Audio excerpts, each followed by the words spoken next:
Katakan saudara kepada kiri kanan saudara sebelum saudara duduk. Hari ini kok saya sangat diberkati sekali ya. Katakan. Hari ini saya sangat diberkati sekali. Wow.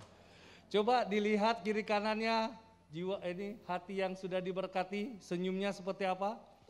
Saya percaya melimpah-limpah dengan sukacita. Melimpah-limpah dengan damai sejahtera. Melimpah-limpah dengan amin. Sesuatu yang dahsyat yang daripada Tuhan. Haleluya.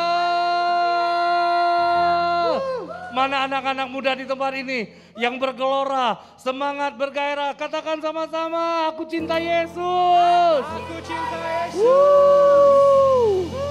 Haleluya, silakan duduk saudara.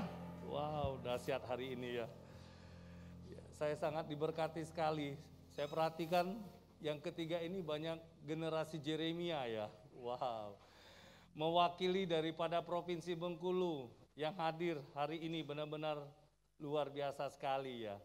Nah, saudara, tema yang saya buat bukan karena keinginan saya sendiri, tetapi Tuhan berbicara di tengah-tengah kami. Tuhan berbicara bahwa akan terjadi sebuah terobosan yang terbesar dan terakhir hari-hari ini lewat kebangkitan Tuhan. Yang mau katakan amin. Saya percaya hari ini kehidupan kita sebagai orang percaya, kita rindu bagaimana hari ini saya harus lebih baik daripada hari yang kemarin. Saya rindu bahwa hari ini masa depan saya itu tidak sama lagi dengan masa depan saya kemarin. Saya rindu hari ini bagaimana pengharapan saya juga di hadapan Tuhan lebih baik lagi daripada hari-hari yang kemarin. Yang mau katakan amin. Di sini saudara, untuk kita mengalami sebuah terobosan yang terbesar dan terakhir lewat kebangkitan Tuhan Yesus yang hari-hari ini sedang bertahta di dalam kerajaan yang tak tergoncangkan. Kalau kita mau, pesan Tuhan siang hari ini adalah bagaimana hidup kita mau diubahkan untuk kemuliaannya. Hidup yang diubahkan oleh Roh Kudus, oleh kuasa Roh Kudus, itu yang akan membawa satu dampak yang sangat-sangat signifikan yang akan terjadi dalam hidupmu. Dampak itu akan terjadi di mana? Di dalam keluargamu, di mana? Terjadi di dalam pekerjaanmu, juga akan terjadi di dalam pelayananmu. Ketika hal itu dapat terjadi, saudara, kita cuma hanya berkata, Tuhan Yesus baik, sangat baik, dan teramat baik dalam hidup saya. Wow, saudara, kalau kebaikan Tuhan itu selalu ada dalam hidup kita, kemurahan Tuhan itu selalu ada dalam kehidupan kita, dan damai sejahtera, sukacita, dan kebahagiaan selalu memelihara hati kita. Saya mau katakan, waktu itulah saudara akan banyak melihat. Waktu itulah saat saudara mendengar. Waktu itulah saudara akan timbul di dalam hati. Tuhan akan menyediakan sesuatu yang tidak ada menjadi ada. Sesuatu yang tidak mungkin akan menjadi mungkin. Saudara, hari-hari ini saudara, Tuhan mau nunjukkan saudara keberadaan Dia sebagai Bapa di sorga. Dan kita sebagai gerejanya, ya ini kehidupan saudara dan saya, hari-hari ini ya harus tetap ya memiliki roh yang dahsyat. Sebab roh yang dahsyat itulah yang akan membawa kehidupan saudara ya, untuk bisa menjadi yang baik, lebih baik, lebih baik, dan lebih baik. Mengapa? Saya tidak mau pernah belajar dengan diri saya sendiri, tetapi impartasinya kepada diri. Saya punya ada istri di sini. Saya tidak harus berbicara, Mi, apakah hari ini hidup saya lebih baik? Tidak. Tetapi dia sendiri yang melihat perubahan itu yang terjadi dalam hidup saya. Seketika perubahan itu terjadi, apa yang terjadi? Wow, saudara, hubungan kami suami istri semakin luar biasa. Mengapa? Saling, biarpun sudah punya anak 5 dokter, berulang-ulang saya katakan, tetap memiliki kasih yang mula-mula. Tetap memiliki cinta yang mula-mula. Seperti apa? Kayak bujang gadis kata orang Bengkulu. Haleluya. Saudara, kita akan melihat di sini, belajar dari tokoh dalam Alkitab, di mana kehidupan seseorang diubahkan oleh Tuhan. Ya, yang tertuang di dalam kitab, haleluya, Lukas pasal yang ke-19. ayat yang pertama sampai yang kedua.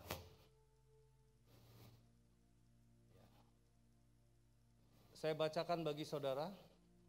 Yesus masuk ke kota Yeriko dan berjalan terus melintasi kota itu. Di situ ada seorang yang bernama Zakeus, kepala pemungut cukai, dan ia adalah orang yang sangat kaya. Wow, udah. Saudara, di sini kita belajar dari sisi kehidupan Zakeus. Kita tahu arti kata Zakeus itu apa, saudara? Tulus. Wah. Apa arti kata Zakeus? Suci. Wow. Apa arti kata Zakeus? Benar. Kalau kita melihat dari data yang ada, kehidupannya itu ya bertolak dari apa yang menjadi arti kata kehidupannya sendiri. Mengerikan ya, saudara yang dikasihi Tuhan. Hidup bukannya baik, hidup bukannya suci, hidup bukannya benar. Nah, di sini saya mendapatkan sebuah integritas yang dalam kehidupannya Zakeus, saudara. Kita tahu dia adalah seorang kepala pemungut cukai di zaman kerajaan Romawi. Ya, tidak mudah untuk bisa mendapatkan sebuah jabatan yang sangat penting seperti ini. Ya, butuh pengorbanan untuk mendapatkan sebuah jabatan. Prinsipnya, Zakeus ketika mau menjadi seorang kepala pemungut cukai adalah dia ingin, prestasinya adalah ingin cepat kaya. Wow, saudara. Kita belajar daripada melihat dari sisi kehidupan Zakeus. Karakter yang dia miliki pertama, karakter yang cinta uang. Saudara. Ya. Juga di sini dikatakan orangnya galak, pemeras, tidak memiliki kepedulian, dan pelit. Yang tersinggung katakan amin. Haleluya. Dokter tersinggung? Tersinggung dokter? Enggak. Karena rasa ketersinggungan itu sudah ditumpulkan ya. Haleluya. Ya puji Tuhan. Kita melihat sisi dari kehidupan daripada Zakeus yang sebenarnya. Ya, dia tidak pernah memperhatikan keadaan sosialnya. Bagaimana pencapaian dalam hidupnya. Satu poin, dia harus kaya. Wow. Saudara, hati-hati hari-hari ini. Ya. Kita tahu ya, Tuhan Yesus karena uang bisa dijual. Benar ya, Bang? Karena uang banyak orang menjadi korban sesuatu yang tidak dienakan. Di mana kita tahu, saudara, ketika Zakeus yang menjadi seorang kepala pemungut cukai atau sekarang disebut sebagai kepala dirjen pajak. Ya. Di mana saudara yang dikasihi Tuhan, dia seharusnya dipandang oleh orang karena dia kaya. Dia seharusnya menjadi bagian daripada perhatian orang. Dia seharusnya, Zakeus, harus menjadi sultannya di zaman itu. Tetapi dia enggak menjadi sebuah perhitungan dalam hidup. Dia kaget, mengapa saya sudah seperti ini, kayaknya minta ampun. Kalau sekarang kan sultan-sultan kalau nonton di TV, wow, dipandang orang, dilihat orang. Tetapi mengapa Zakeus enggak dipandang orang pada waktu itu? Saudara. Nah, suatu seketika Yesus nih mau datang ke Yeriko, tempat di mana Zakeus tinggal. Saudara. Dia mendengar pribadi ini, sangat terkenal sekali. Dia mendengar juga bahwa pribadi ini banyak melakukan sebuah tanda-tanda mujizat. Wow, saudara. Sakeus orangnya bukan terlalu tinggi, juga bukan terlalu agak pendek, saya nggak tahu ya, saya nggak ngomong yang tentang itunya. Tetapi karena punya niat, keinginan yang sangat besar, dia mau lihat pribadi ini yang namanya Yesus itu seperti apa. Wow, keinginan.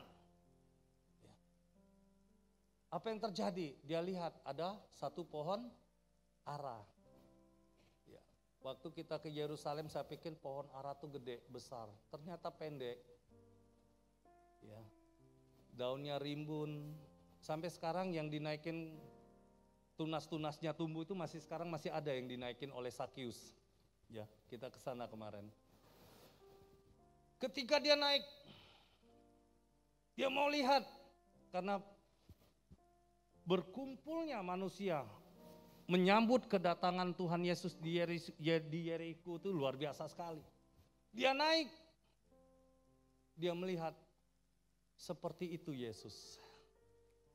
Kita tahu Tuhan kita ini paling ganteng ya, number one gantengnya ya.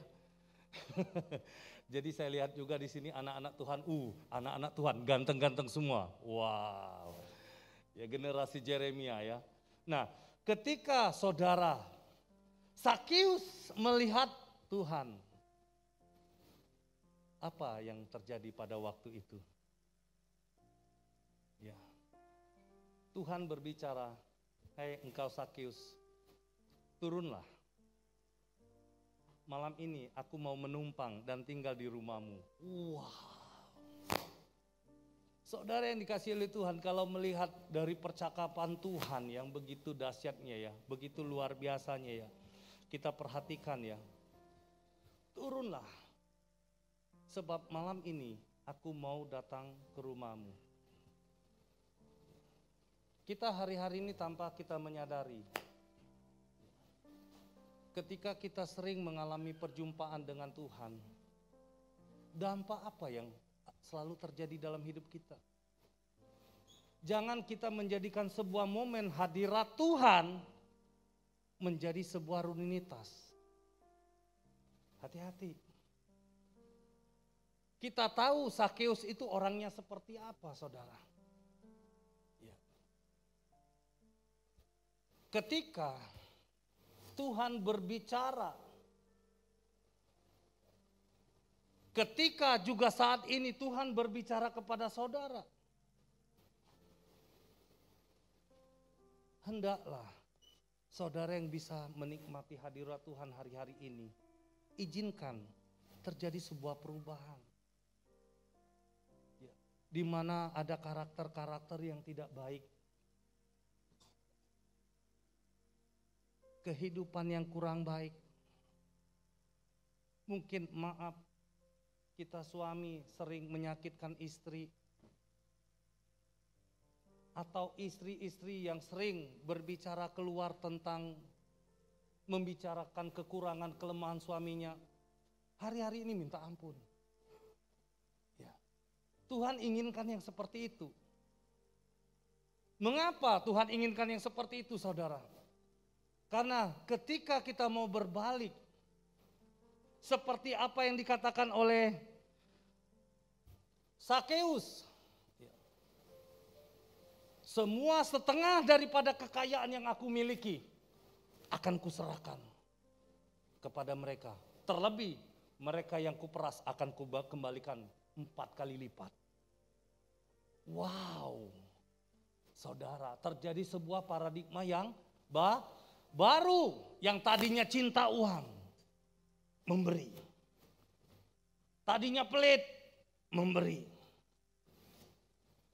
Tadinya tukang peras, memberi. Ya. Ini sesuatu yang sangat luar biasa. Kita tahu orang yang suka memberi hidupnya tidak pernah mengalami kekurangan. Kita tahu ketika seseorang hidupnya selalu mau memberi, yang diubahkan, tadi yang tidak kisit ya, bahasa Bengkulu ya. Sama lah, mungkin sama bahasa kita. Hidupnya pasti mengalami kelimpahan. Ya. Saya mau memberikan kesaksian sebentar. Ketika Tuhan suruh saya sama istri, beri. Saya nggak pakai logika lagi. Saya nggak pakai pikiran saya, kacamata saya. Tetapi pada waktu itu saya bicara sama istri saya doa, Mi, ini Tuhan berbicara nih Mi. Kita harus memberi. Orangnya di Jakarta, mengalami sakit penyakit yang sangat luar biasa. Mi, gimana Mi? Setelah kami berdoa, kita lepaskan berkat. Saudara, ketika kita ikut nih suara Tuhan, kita mau melihat sebuah terobosan yang terjadi dalam hidup kita. Di era kebangkitan Tuhan hari-hari ini, di dalam kegerakan api Pentakosta yang ketiga. Dengar banyak suara Tuhan. Ya. Kalau kita ada firman, baca firman. Berikanlah waktu. Waktu mau tidur, boleh saudara baca firman. Waktu saudara dalam aktivitas agak renggang, bacalah firman. Ketika kita dapat selalu mau mencari wajah Tuhan, hidup kita itu tidak sama lagi saudara. Diubahkan. Dan saya mau katakan, ketika kita punya kerinduan untuk mencari wajah Tuhan, sering baca firman, apa yang dikatakan dalam kitab Mazmur pasal yang pertama, ayat yang kedua dan ketiga. Dan yang keempat, kita akan menjadi pohon yang ditanam di tepi aliran air. Apa saja yang kita buat akan selalu berhasil, beruntung dan sukses. Yang mau katakan amin. Sakeus, ketika dia mengalami perjumpaan dengan Tuhan, dia menundukkan dirinya, Tuhan, ampuni aku ya Tuhan. Ada rasa pertobatan secara luar biasa. Dia minta pengampunan dengan Tuhan, dengan cara apa saudara? Dengan cara dia mau mengembalikan apa yang telah dia lakukan yang jahat di mata Tuhan. Dia minta ampun. Kalau hari-hari ini kita kehilangan arah, tidak ada arah ketujuan hidup kita, enggak usah cari ke tempat lain saudara. Datang aja kepada Tuhan dengan kerendahan hati. Saudara berdoa, cari wajah Tuhan, berbalik daripada jalan-jalan yang jahat. Tuhanlah yang akan membuka tingkap-tingkap langit dalam hidup saudara. Tuhanlah yang akan mendatangkan mujizat dalam hidup saudara. Dan saya percaya di tempat ini ada kuasa mujizat yang baru akan terjadi dalam nama Yesus. Jangan takut untuk bertepuk tangan bagi Tuhan. Kasih Tuhan. Amin saudara. Dan ketika Sakeus bertobat saudara. Ketika dia bertobat saudara. Tuhan tuh ngomong apa? Di tempat ini, di rumah ini, sudah ada keselamatan. Saya juga percaya ketika Allah berfirman di tengah-tengah kita. Saat ini ada keselamatan dalam hidupmu. Katakan ada keselamatan. Ada keselamatan yang daripada Tuhan. Katakan dengan iman. Bahwa hari ini aku sudah selamat ya Tuhan. Katakan, aku berdoa. Aku mau melepaskan berkat. Tuhan, apa yang telah kau lakukan 2000 tahun yang silam terhadap kehidupan seorang kepala cukai bernama Sakeus, hari ini juga Tuhan. Engkau juga memulihkan, menyembuhkan dan memberkati setiap hamba-hambamu. Anak-anakmu yang hadir di tempat ini diberkati Tuhan melimpah-limpah dalam nama Yesus. Terima pengurapan yang baru dalam nama Yesus. Dalam nama Yesus. Terima. Saudara, Tuhan tuh enggak mudah ngomong kepada seseorang bahwa hari ini kamu terima keselamatan. Enggak mudah. Tetapi ada unsur yang mendukung untuk kita mendapatkan keselamatan hari-hari ini, saudara. Sakius mengalami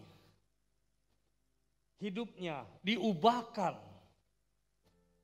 Saya pikir tidak hanya Sakius, saya pun juga Tuhan harus diubahkan. Ya. Pegang dada saudara.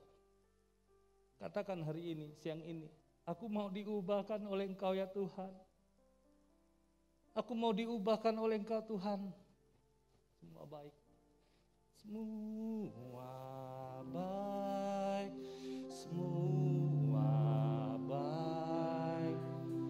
Apa yang telah berbuat di dalam hidupku. Semua baik. Semua baik.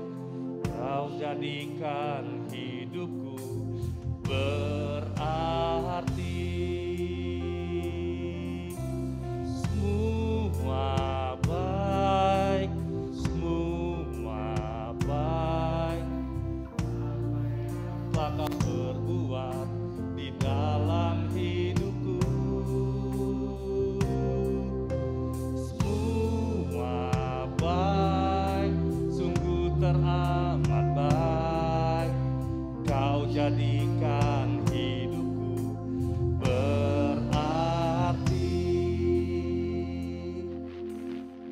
Kata terakhir dalam pujian ini tentang hidup yang berarti sudah ada di tempat ini. Sudah ada di tempat ini. Sudah ada dalam hidup saudara. Jesus. Jesus. Thank you Jesus. Aku percaya hari ini Tuhan bukan hanya Sakius yang diubahkan oleh Tuhan. Tetapi kami semua yang hadir di tempat ini diubahkan oleh Tuhan. Untuk dibawa masuk ke dalam terobosan yang terbesar dan terakhir di era kebangkitan Yesus. Yesus. Mari saudara, saya minta jangan lagi berkompromi dengan dosa. Cukuplah kesaksian hidup yang ada di dalam kehidupan Sakius. Saya mau saudara jangan lagi negosiasi dengan dosa. Jangan pernah lagi kita menjadi alatnya dosa. Kita tahu upah dosa adalah maut. Hari ini katakan lepaskan dosa, aku enggak mau lagi. Lucutkan dalam nama Yesus. Dalam nama Yesus. Dan saya mau katakan pada siang hari ini. Ketika Roh yang telah memerdekakan kamu. Hari ini engkau sudah menerima pesanku, kata Tuhan. Jangan akhiri lagi dengan daging. Yang mau katakan amin? Yang mau katakan amin? Ya, jangan pernah kita mengawali dengan roh kembali kepada kedagingan. Tetapi tetap pertahankan. Roh itu yang memimpin hidup saudara dan saya. Ketika Sakius dijamah oleh Tuhan, perubahan paradigma terjadi begitu luar biasanya dalam hidupnya. Ya. Mengapa terjadi sebuah perubahan? Pada dasarnya kita melihat dari sisi kehidupan sesudah dan sebelumnya. Kalau kita melihat dari sisi kehidupan, izin boleh pinjam abang untuk berdiri sebentar. Waduh.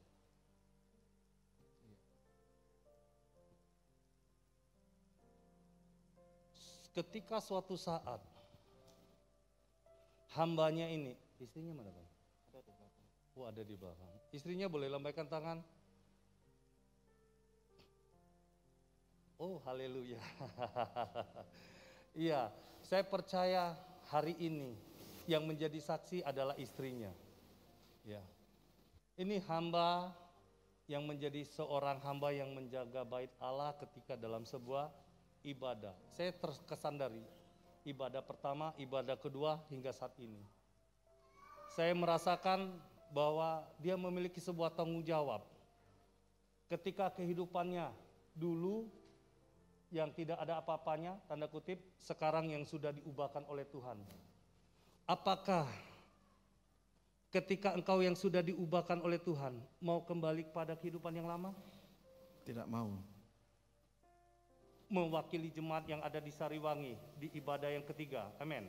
Amin. Saudara, saya mau katakan siang ini, jangan pernah mau mempertahankan gaya hidup yang lama. Jangan pernah mau berjalan dengan kehidupan yang lama. Jangan pernah mau hidup di dalam kegelapan lagi. Saya percaya saat ini terang Tuhan tuh begitu kuatnya saudara. Atmosfernya itu dahsyat sekali. Saya dijamah loh saudara. Impartasinya saya percaya ini terjadi dalam nama Yesus. Ya. Saya rindu bahwa saat ini Sakius bisa diubahkan. Sakius itu malaikat atau manusia, Pak? Manusia. Manusia. Kita semua di sini Sama. ciptaannya. Ciptaan. Dan saya mau katakan pada siang hari ini, Sakius di 2000 tahun yang silam bisa diubahkan oleh Tuhan. Mengapa kita yang hadir pada saat ini tidak bisa diubahkan oleh Tuhan? Amin. Saya percaya punya satu titik kata, aku rindu Tuhan. Ketika engkau jamah saat ini aku tidak akan mau lagi hidup sama dengan kehidupan yang lama. Amin. Thank you Bang. Dia jamah genap hidupku. Tetap dalam hadirat Tuhan.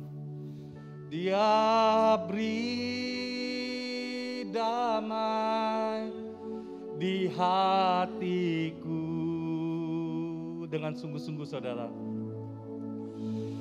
Semua telah berubah dan aku tahu Yesus jamah ku jadi baru.